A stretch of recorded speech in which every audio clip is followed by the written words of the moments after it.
Video starting దగ్గొచ్చేస్తుందండి. Hi friends, అందరూ ఎలా ఉన్నారు? నేనైతే చాలా బాగున్నానండి. ఇంక ఈరోజు అయితే మీ ముందుకు నేను కిచెన్ ఎలా క్లీన్ చేస్తానో మీకు చూపిద్దామని చెప్పి చిన్న వీడియో అయితే మీతో షేర్ చేసుకుంటున్నానండి. గిన్నెలన్నీ తోమేశాను. స్టవ్ తోమి చాలా రోజులైంది. ఎప్పుడు క్లీన్ చేద్దాం అనుకుంటున్నాను, అవ్వలేదు. సో ఇంక ఈరోజు ఈ స్టవ్ తోమే పని అయితే పెట్టుకున్నాను అనమాట. కరెక్ట్గా పని స్టార్ట్ చేశాను. మా అమ్మ ఫోన్ చేసింది. ఇంక మా అమ్మతో మాట్లాడుకుంటూ పని అయితే చేసేస్తున్నానండి. పని చేసినప్పుడు ఎవరితో ఫోన్లో మాట్లాడితే నాకు చకచకా పని చేసేసుకుంటాను. ఎంత పనైనా చేసేసుకుంటానండి. అలాగా చేశాక నాకు తెలుస్తుంది పెయిన్ అది వస్తుంది. మరి బ్యాక్ పెయిన్ అది ఎక్కువ పని చేస్తే, తక్కువైతే పర్లేదు, బాగానే ఉంటుంది. ఇంక ఈ వీడియోలో మీతో అయితే ఒక విషయం షేర్ చేసుకుందాం అనుకుంటున్నానండి. మొన్న నైట్ నేను పడుకునే ముందు రాత్రి 9:30కి నాకు ఒక కాల్ అయితే వచ్చిందండి. కాల్ లిఫ్ట్ చేసి, ఫస్ట్ లిఫ్ట్ చేయలేదు, మళ్ళీ ఫోన్ చేశారు. సో ఏదైనా అవసరం ఉంటే కదా ఈ టైంలో ఫోన్ చేస్తానని చెప్పి లిఫ్ట్ చేశానమాట. లిఫ్ట్ చేసిన వెంటనే వాళ్ళు చెప్పిన విషయం విని ఒక్క సెకండ్ అలా స్టన్ అయిపోయానండి. ఏంటి అని చాలా బాధపడ్డాను. చాలా ఆ రోజు నైట్ అయితే తెల్లవారుజాము 3 వరకు నిద్ర పట్టలేదండి. మా పాప కూడా పడుకోలేదు. అలా అయిపోయింది నా మైండ్ అంతా కూడా. అసలు అంతా ఏం జరిగింది, అసలు ఎందుకు ఇలా అయింది, ఎందుకు ఇలా అయిందని చెప్పి చాలా చాలా బాధపడ్డాను. తెల్లవారుజాము 4:30కి లేచాను. మా అన్నయ్య వచ్చారు. ఇద్దరు పిల్లల్ని పట్టుకొని ఇక్కడి నుంచి విజయనగరం వరకు బండి మీద వెళ్ళానండి చలిలోని. ఎర్లీ మార్నింగ్ మనకు మంచు పడుతుంది. సో అసలు ఏమైంది ఏంటి అంటే, మా అత్తయ్య వాళ్ళ నాన్నగారు చనిపోయారండి. అతనికి సుమారు ఒక 80 సంవత్సరాలు ఉంటాయండి ఇప్పుడు. 80 సంవత్సరాలు ఉన్నా అతను చూడడానికి మాత్రం ఒక 55, 60 సంవత్సరాల మనిషిలా కనిపిస్తారండి. అలా కూడా ఉండడేమో నాకు తెలిసి.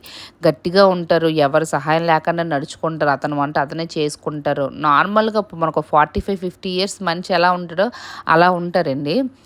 కాదు, కానీ కొద్ది రోజులుగా దగ్గరగా ఒక 20 డేస్ నుంచి అతనికి హెల్త్ అయితే బాగోలేదన్నమాట. బాగా వీక్ అయిపోయారు. సన్నంగా అయిపోయారు. సో మీరు అనుకోవచ్చు 80 సంవత్సరాలు ఈ రోజుల్లో బతకడం చాలా గ్రేట్ అండి. జననం మరణం సహజం, అది హెల్త్ బాగోకపోవడం వల్ల చనిపోయారు కదా, ఎందుకు అంత బాధపడుతున్నారు మీరు అని మీరు అనుకోవచ్చు. నిజంగా అతను హెల్త్ పరంగా, హెల్త్ కారణంగానే చనిపోతే అంత బాధపడేవాళ్ళం, కానీ ఇంత బాధపడేవాళ్ళం కాదండి. కానీ 80 సంవత్సరాల వయసులో ఒక బయట మనకి పల్లెటూరులో సాలలు అంటారు తెలుసండి, ఆవుల్ని గట్ట కడతారు. అలాంటి సాలలోని ఉరి వేసుకొని చనిపోయారండి. ఎంత బాధాకరమైన విషయం చెప్పండి. ఇప్పటికీ కూడా నేను నా మైండ్‌లో ఒకటే రన్ అవుద్దండి. అసలు ఏమిటి అంత కష్టం వచ్చింది ఆ తాతయ్యకి? ఎంత కష్టం వచ్చుంటే ఉరేసుకొని చనిపోయారు? అతనికి ఎంత బాధ ఉండుంటే, ఎంత బాధపడితే ఆ పని చేశారు? అది ఇలాంటి వయసులో, ఒక కుర్ర వయసులో చేసుకుంటే ఓకే, అది చాలా బాధాకరమైన విషయమే. ఇప్పుడు అన్నీ చూశారు మనవళ్ళు, పిల్లలు. ఇప్పుడు అతనికి 5గురు పిల్లలండి. మొదట ఒక కొడుకు, తర్వాత 4గురు ఆడపిల్లలు. మా అత్తయ్య రెండో ఆడపిల్ల మాట. అందరి పిల్లలకి పెళ్ళిళ్ళు చేశారు. వాళ్ళకి పిల్లలు, వాళ్ళ పిల్లల పిల్లలు, ముని మనవళ్ళని కూడా చూశారు. అంత కష్టం ఏమొచ్చింది? పోనీ వచ్చిన కనీసం ఒక్కళ్ళతో అయినా అతని కష్టం షేర్ చేసుకుంటే ఎవరో ఒకరు సొల్యూషన్ చెప్పేవారు కదా. ఎవ్వరికీ ఒక మాట కూడా చెప్పకుండా రాత్రి 7:30 అంటే ఆ ఊర్లో ఒక చూడడమే 8, 8:30కి చూసారండి. నాకు తెలిసాక 9:30 అయింది.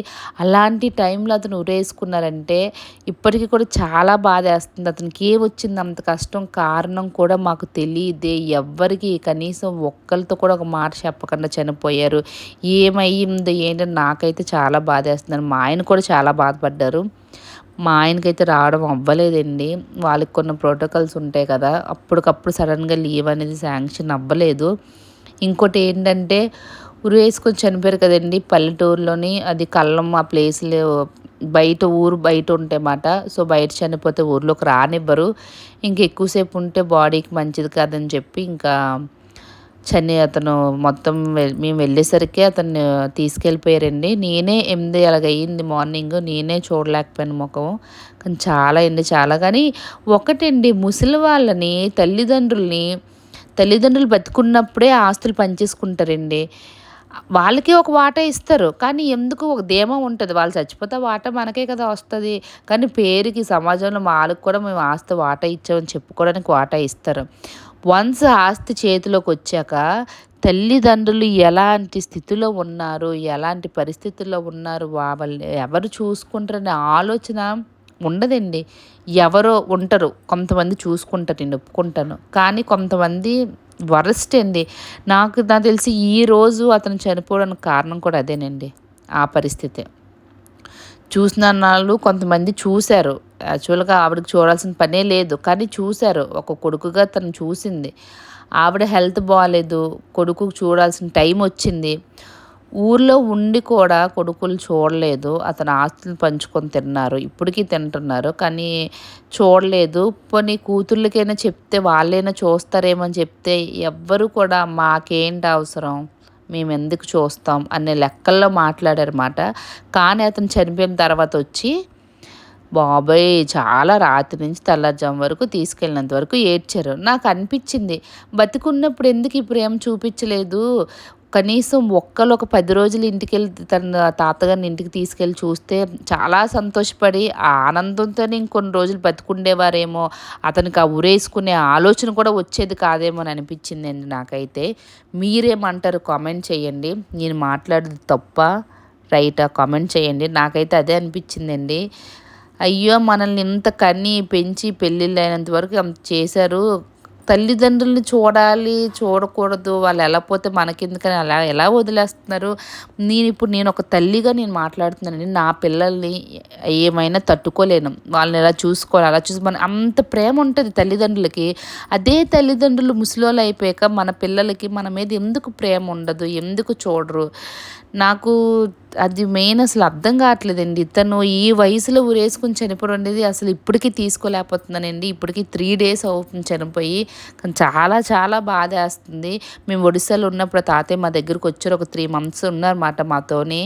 చాలా మంచాయన. కానీ ఎందుకిలా చేశారనేది ఇప్పటికీ తెలియట్లేదండి అసలు. ఈ వీడియో ద్వారా నా విన్నపం ఒకటేనండి. దయచేసి తల్లిదండ్రులు ఎలాంటి స్థితిలో ఉన్నా వాళ్ళని మాత్రం వదలకండి. చూడండి. ఆస్తులు ఏమున్నాయండి? ఈరోజు ఉంటే రేపు పోతే ఇచ్చుకొని ఎవ్వరికి ఇచ్చుకుంటారో ఇచ్చుకొనివ్వండి. ఆస్తి కోసం చూసినోళ్ళు ఎవ్వరు తల్లిదండ్రులు చూడరండి. చూసినా చూడకపోయినా ఒక కూతురుగా అయినా చూడాలి తల్లిదండ్రులని. ఈరోజు మనం చూడకపోతే రేపొద్దున్న దేవుడు మనకు అదే పరిస్థితి కలుగజేస్తాడండి, గ్యారంటీ కూడానా. నేనైతే అదే నమ్ముతాను. పాపము, పుణ్యం అవే నమ్ముతానండి. ఎందుకంటే పక్కా జరుగుతాయి అవి.